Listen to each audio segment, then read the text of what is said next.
It's Tuesday, August 10th. My name's Juan Brown. You're watching the Blanco Lirio channel.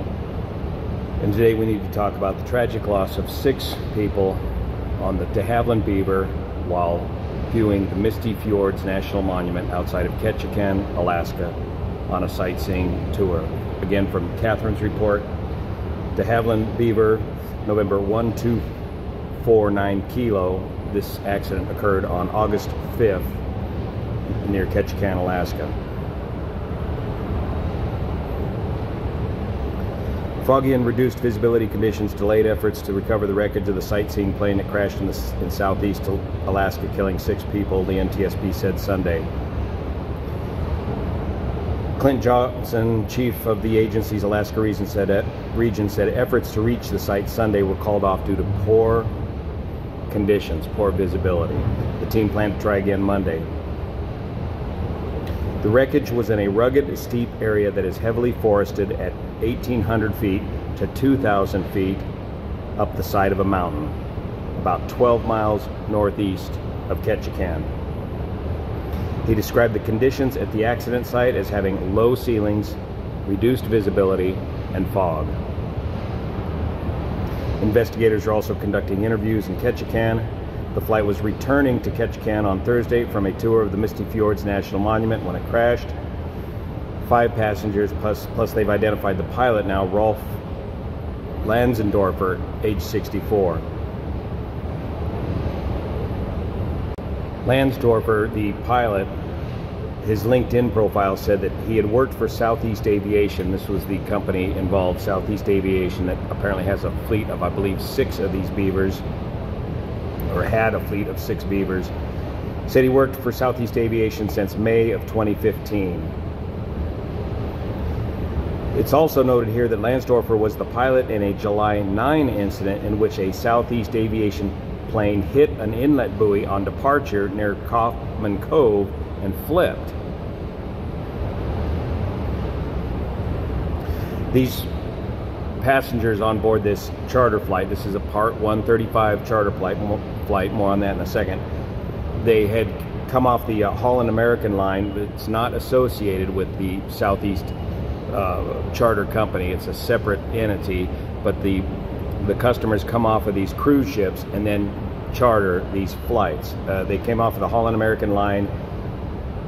What was the name of that vessel? The New Amsterdam, I believe it was. So Part 91, Part 135, Part 121. For the airlines, we're operating under a Part 121 operation. These float plane operations are under Part 135 charter on-demand operations. Part 91 is general aviation. Again, each of these 3 parts have 3 separate levels of aviation safety. Part 121 has the highest level of built-in safety factors built into it. As an airline pilot, there's nothing I can do in that cockpit that is not monitored and fed back to me and fed back to the company if in the event that anything goes outside of parameters. The accident record up in Alaska, the Part 135 accident record up in Alaska is normally about 25 to 30% greater than the lower 48. Why? Because of the weather and the terrain. When they get done with this accident investigation, the NTSB is going to have to rule everything out before they can rule anything in. They're going to have to rule out any kind of mechanical malfunctions. But in the end, this is probably going to be another classic case of CFIT, controlled flight into terrain. When even the rescuers can't come to the rescue or come to the aid or come to even find the wreckage because the weather is so bad, that's a pretty good hint that the weather was a major factor in this accident. Now, Part 135 in Alaska, you can operate, well, I believe it's Part 135 anywhere, but in Alaska particularly, the weather minimums for VFR charter are 2 miles of visibility. 2 miles of visibility. The lowest you can get to the ground is 500 feet. So there you are in the Misty Fjords. They're called the Misty Fjords for that reason. The weather is generally very crummy.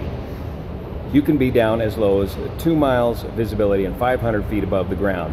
So what CFIT is, controlled flight into terrain, just the opposite of what we witnessed here with this Mooney crash recently. That's where the pilot has control of the airplane and is trying to stay below, just below the clouds and above the terrain, trying to squeak through a mountain pass in an effort to get back to base. And stand by.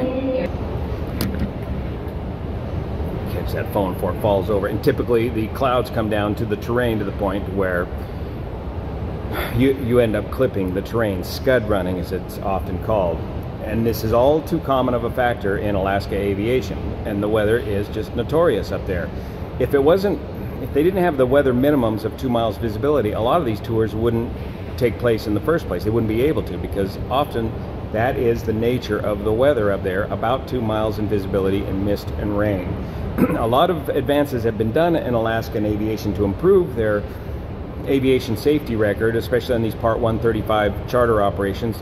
Programs like the FAA's program Operation Capstone, I believe that's the FAA's program, it could be private enterprise as well, but Operation Capstone brought ADS-B into very remote parts of Alaska, and the Medallion program to help improve flight safety. This has been on the NTSB's most wanted list for years, to see an improvement in the sightseeing tour operator aviation industry in Alaska, particularly southeast Alaska, and especially right here in the Misty Fjords. It seems like every year we're up here talking about another crash in the Misty Fjords area or somewhere in southeast Alaska involving a Part 135 charter operation. At some point, Steve Dixon from the FAA might just come down on all of this like a ton of bricks, and who knows what sort of blowback that's going to have on the rest of the industry. So that's what we know so far about the tragic loss of the de Havilland Beaver in Ketchikan, Alaska on 5 August. Thanks so much for your support of this channel, especially over on Patreon, that make this content possible. I got to go to work. See you here. And one more tip for the consumer. When you buy a ticket to ride on one of these operations, you don't know exactly what level of FAA oversight these particular operations have. You don't understand all the nuances about these different rules and regulations and weather minimums and pilot requirements and that sort of thing. I would just recommend, I want to go do one of these Misty Fjords experiences. It's a fantastic experience, but I would recommend raising your own personal minimums to 1,503. Don't go on the flight unless the weather's at least 3 miles visibility and the ceiling's at least 1,500 feet.